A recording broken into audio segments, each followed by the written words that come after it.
ढाई बजे के करीब का टाइम था। हम शॉप पे थे, एकदम से एक लड़के ने जोर से चीखें मारी तो मैं भी बाहर निकल आई। मैंने कहा पता नहीं क्या हुआ, तो मैंने देखा नाले में ना पेड़ बह रहे हैं। तो एकदम से ऊपर से एकदम से मिट्टी पत्थर सारा बहाव एकदम से आ गया। हम दुकानें छोड़ के सारे भागे, क्योंकि बिजली की तारें आपस में टकरा के और बिजली उसमें गिर रही थी सारी नीचे। हम सारे भाग गए और जो मलबा था वो हमारी दुकान पे भी घुस गया। 2-3-4 दुकानों में बहुत नुकसान। हम तो समझो जीरो में आ गए बिल्कुल ही बहन।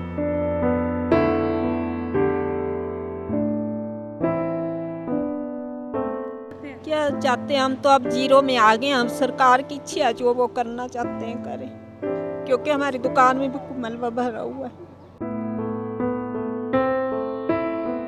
एकदम से फ्लड आया, 5 से 7 मिनट में सब कुछ ख़त्म हो गया। मैं यही कहूँगी आज हमारी सारी मेहनत की कमाई समझो सब पानी में चली गई। हमने जो कमाया था हमारा कुछ भी नहीं रहा।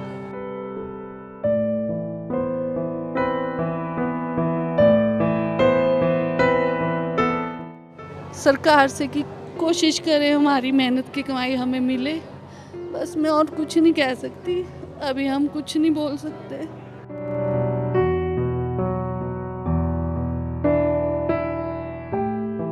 अभी घटना घटी उससे जस्ट 5 सेकंड पहले हमारे बच्चों की गाड़ी क्रॉस हुई। थोड़ी सी देरी में कुछ भी हो सकता था, बच्चों का भी जान माल कुछ बहुत बच्चों का भी नुकसान होना था। मेरी गाड़ी भी मतलब 1 सेकंड पहले पुल क्रॉस किया हमने। गाड़ी में बैठी थी, ड्राइवर था मेरे साथ। जैसे हमने पीछे मुड़ के देखा, यहाँ पहुँचे हम, और जैसे पीछे मुड़ पूरा मलबा फ्लड पूरा हमारे पीछे। बच्चे बच गए। फिर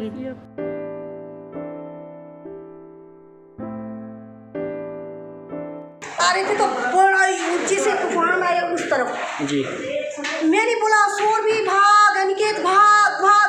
इन्होंने दौड़ लगाई। उसके बाद तो 5 मिनट का फर्क था, इन दोनों ने चले जाना था पीछे। आज तो पता नहीं कैसे भाग्य से दोनों बच गए।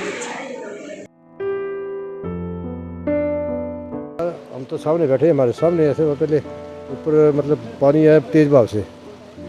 उसके बाद हमने देखा थोड़ी जोर जोर से आवाज़ें आने लगी, तो मैं अपने सामने बैठा हुआ था। जब पानी यहाँ तक पहुँचा तो मैं अपनी दुकान का शटर खुला छोड़ के भाग गया यहाँ से। फिर वहाँ से तमाशा देखता रहा। मैंने कहा मलबा दुकान में घुस रहा था, घुस दो, क्या करना, इसको रोक तो सकते नहीं हम।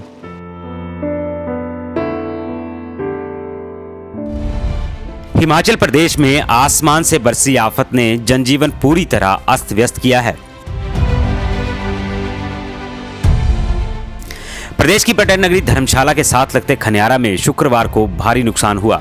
नाले से आए भारी पानी से जहां दुकानें टूटी, वहीं मकान भी मलबे में दब गए। अपनी आंखों के सामने अपनी तबाही का मंजर देखने को मजबूर हुए लोग।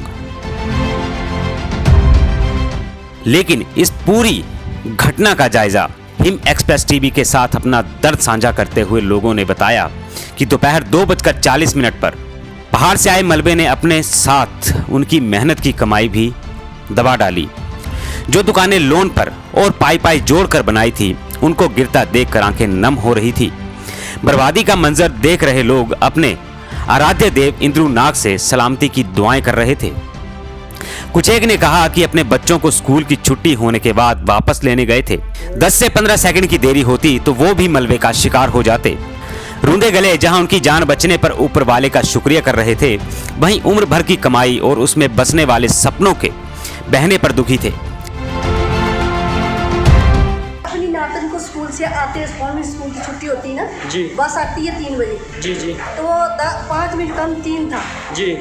बारिश शुरू हो गई जी। वो नीचे उतर रही थी, मैं यहाँ से देख रही थी पीछे इधर से जी।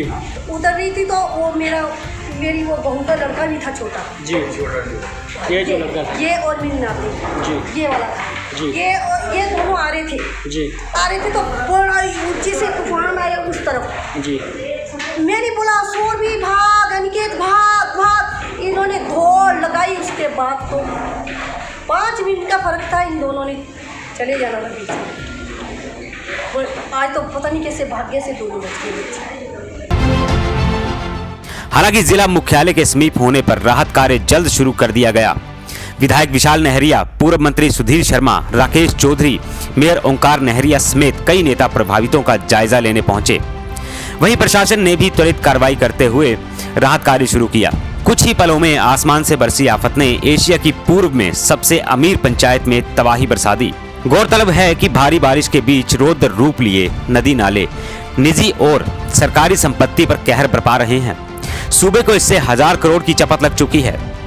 कई अभागे अपनी जान गंवा चुके हैं और मकान, दुकान समेत सड़कें और पुल जमींदोज हुए हैं। सरकार और प्रशासन राहत कार्य में जुटे हैं और केंद्र से आई टीम प्रदेश में हुए नुकसान का जायजा ले चुकी है। ग्लोबल वार्मिंग और पहाड़ों को विकास की अंधी दौड़ ने छलनी किए जाने के बाद लगातार मौसम चक्र बदल रहे हैं। इंसान खुद को सर्वे सर्वा समझने की गलती करता है तो प्रकृति भी उसकी गलती की सजा देता है। नदी नालों के समीप अतिक्रमण हो या फिर अवैज्ञानिक ढंग से कटान, इसका खामियाजा यहाँ भुगतना पड़ता है। प्रकृति को बचाने में सभी अपना सहयोग दें और जितना हो सके इसे सहेजने में अपना योगदान दें। नहीं तो प्रकृति जिस तरह से अपना रौद्र रूप दिखा रही है, कहीं ना कहीं ये हिमाचल प्रदेश के लिए भारी पड़ सकता है।